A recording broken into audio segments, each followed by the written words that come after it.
नमस्कार दोस्तों, the divine talk में आपका स्वागत है। कहते हैं इस संसार में जिसने जन्म लिया उसकी मृत्यु भी निश्चित है। हिंदू धर्म में मृत्यु को केवल अंत नहीं बल्कि एक नई यात्रा की शुरुआत माना गया है।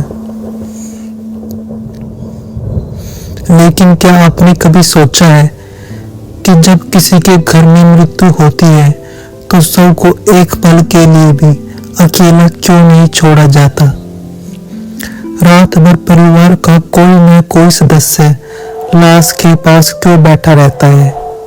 क्या यह केवल एक परंपरा है या इसके पीछे कोई भयानक सच छिपा है? आज के इस वीडियो में हम गरुड़ पुराण के पन्नों को पलटेंगे और जानेंगे उन 5 बड़े कारणों को जो आपको हैरान कर देंगे। सबसे पहले यह समझना जरूरी है कि शव को घर पर रखने की नौबत कब आती है। गरुड़ पुराण के अनुसार अगर किसी की मृत्यु सूर्यास्त के बाद होती है तो उसका अंतिम संस्कार रात में नहीं किया जाता, उसे अगले दिन की सुबह तक के लिए टाल दिया जाता है। इसके अलावा यदि मृत्यु पंचक काल में हुई हो तब भी शव को तब तक नहीं जलाया जाता जब तक पंचक समाप्त ना हो। शास्त्रों में माना गया है कि रात में अंतिम संस्कार करने से मृत आत्मा को मोक्ष नहीं मिलता और वह असुर या पिशाच योनि में भटक सकती है। यही वह समय होता है जब शव की सुरक्षा सबसे महत्वपूर्ण हो जाती है। गरुड़ पुराण में भगवान विष्णु बताते हैं कि मृत्यु के बाद शरीर एक खाली घर की तरह हो जाता है। जब प्राण निकल जाते हैं तो वह शरीर किसी भी बाहरी शक्ति के लिए खुला दरवाजा बन जाता है। रात के समय नकारात्मक शक्तियां, प्रेत आत्माएं और पिशाच सबसे अधिक सक्रिय होते हैं। माना जाता है कि यदि शव को अकेला छोड़ दिया जाए तो कोई भी भटकती हुई दुष्ट आत्मा उस मृत शरीर पर अधिकार कर सकती है। इससे न केवल मृतक की आत्मा को कष्ट होता है बल्कि उस परिवार पर भी भारी संकट आ सकते हैं। इसलिए वहां बैठकर लगातार मंत्रों का जाप या ईश्वर का नाम लिया जाता है।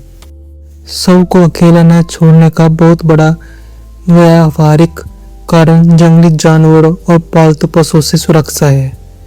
गरुड़ पुराण के अनुसार अगर कोई कुत्ता, बिल्ली या कोई अन्य जानवर शव को छू लेता है या उसे नुकसान पहुंचाता है तो मृत आत्मा के यमलोक के मार्ग में भयंकर यातनाएं सहनी पड़ती है। माना जाता है कि शरीर की जो दुर्गति होती है आत्मा को वही दर्द महसूस होता है। इसलिए परिवार के लोग रात भर जागकर लाश का पहरा देते हैं। गरुड़ पुराण के अनुसार मृत्यु के तुरंत बाद आत्मा अपने शरीर का मोह नहीं छोड़ पाती। वह अपने ही घर के आसपास मंडराती रहती है और अपने प्रियजनों को देखती है। मृत्यु के कुछ घंटों बाद शरीर से एक विशेष प्रकार की गंध आने लगती है। शास्त्रों में इस गंध को अशुभ माना गया है, इसलिए शव के पास लगातार अगरबत्ती और धूपबत्ती जलाई जाती है ताकि वातावरण शुद्ध रहे।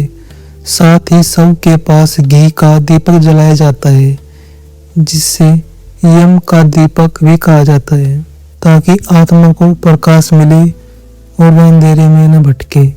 कई बार शव को इसलिए भी रखा जाता है ताकि दूर रहने वाली संतान या पुत्र अंतिम दर्शन कर सके।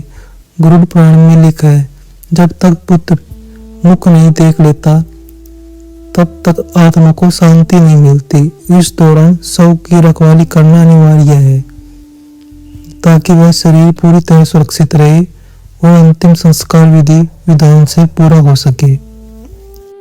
तो दोस्तों, शव को अकेला न छोड़ना केवल एक रीति रिवाज नहीं बल्कि यह मृतक के परिवार, हमारा सम्मान और उनकी आत्मा की शांति के लिए किया गया प्रयास है। यह हमें याद दिलाता है कि अंतिम यात्रा तक साथ निभाना ही मनुष्य का धर्म है। क्या आपने अपने बड़े बुजुर्ग से इस बारे में कोई और बात सुनी है? हमें कमेंट में जरूर बताइए। अगर आपको यह जानकारी पसंद आई हो तो इस वीडियो को लाइक और शेयर जरूर करें।